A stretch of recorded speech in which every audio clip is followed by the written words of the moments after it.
جو آدمی جان بوجھ کے نماز چھوڑ دیتا ہے اس کے لیے جہنم میں ایک دروازہ کھل جاتا ہے.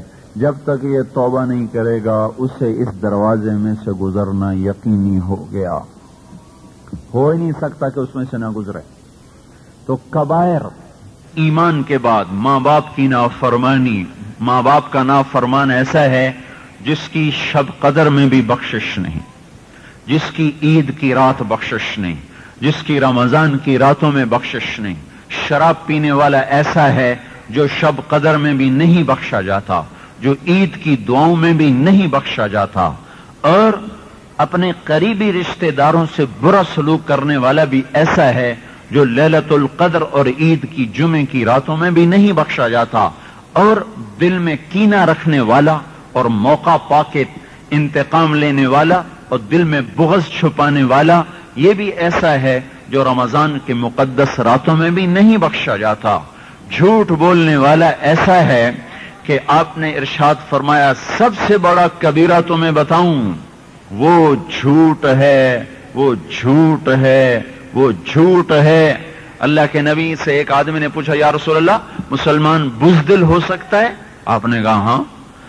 پھر اس نے کہا مسلمان بخیل ہو سکتا ہے؟ آپ نے کہا ہاں. پھر اس نے کہا مسلمان جھوٹ بول سکتا ہے؟ ہم نے کہا نہیں، جھوٹ نہیں بول سکتا. تو کبیرہ گناہوں کی میں فہرست بتا رہا تھا. میرے بھائیو، نماز کا چھوڑ دینا یہ وہ جرم ہے کہ ایک سجدے کے انکار سے شیطان ابلیس بن گیا. ایک سجدہ، ایک حکم توڑا اور ابلیس بنا. اور قرآن میں 700 دفعہ نماز کا حکم نہیں، نماز کا تذکرہ آیا ہے. نماز کا تذکرہ 700 دفعہ، 700 دفعہ. جب ہم سجدے کو چھوڑتے ہیں تو ہم 700 قرآن کی آیات کو آگ لگا دیتے ہیں.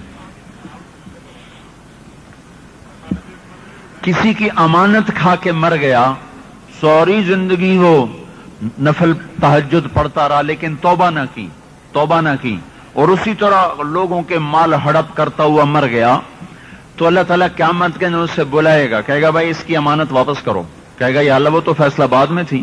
کہا نہیں یہاں موجود ہے، میں نے رکھی ہوئی. کہا کہاں؟ اللہ تعالیٰ فرمائیں گے حاویہ میں ہے، جا لے کے آ. حاویہ دوزخ کا سب سے خوفناک حصہ جو منافقین کے لیے. تو وہ اوپر سے اترے گا، جہنم کی آگ میں جھلستا جلتا حاویہ میں پہنچے گا. اسے اٹھائے گا، اٹھا کے چلتا جب جہنم کے کنارے پہنچے گا تو اللہ تعالیٰ پھر دھکا دے کے نیچے گرا دے گا. پھر امانت سمیت لڑکتا ہوا اور اس کی حاویہ کی تہ میں جا گرے گا. پھر وہاں سے اٹھے گا، پھر آئے گا، اللہ پھر گرائے گا. جب تک اللہ چاہے گا اس کو یہ خوفناک عبرتناک سزا ملتی رہے گی. لوگوں کے حق کھا کے مر گیا، اب اسے کوئی چیز نہیں چھوڑا سکتی. نماز چھوڑ کے مر گیا تو کوئی نیکی اس کی قبول نہیں. علماء نے یہاں تک لکھا ہے جو بے نمازی ہے وہ شہید بھی ہو جائے تو اس کا شہید ہونا بھی قبول نہیں ہے.